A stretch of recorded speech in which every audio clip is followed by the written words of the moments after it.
చాలామందికి ఎప్పటి నుంచో డౌట్ ఉన్న స్ట్రెచ్ మార్క్స్ గురించి మనం ఈరోజు డీటెయిల్గా డిస్కస్ చేసుకోబోతున్నాం. Welcome to day 11 of war series.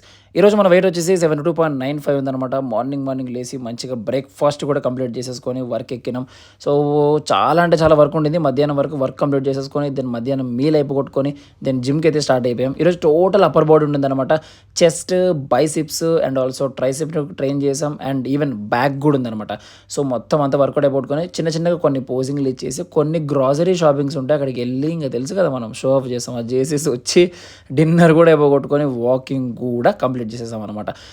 So మీరు ఇక్కడ చెక్ చేస్తే మీకు అర్థమవుతుంది అసలు స్ట్రెచ్ మార్క్స్ అంటే ఏంటివి, అవి రావడానికి గల రీజన్స్ ఏంటివి, వాటికి మెడికల్ ట్రీట్మెంట్స్ ఏంటివి, ట్రీట్ చేసుకోవాలంటే హోమ్లో ఎలా చేసుకోవచ్చు. బట్ ఇక్కడ మ్యాటర్ ఏంటంటే ఎప్పటికీ కానీ స్ట్రెచ్ మార్క్స్ ఫుల్గా వెళ్ళవు, అవి కొద్దో గొప్ప ఖచ్చితంగానే ఉంటాయి అనమాట.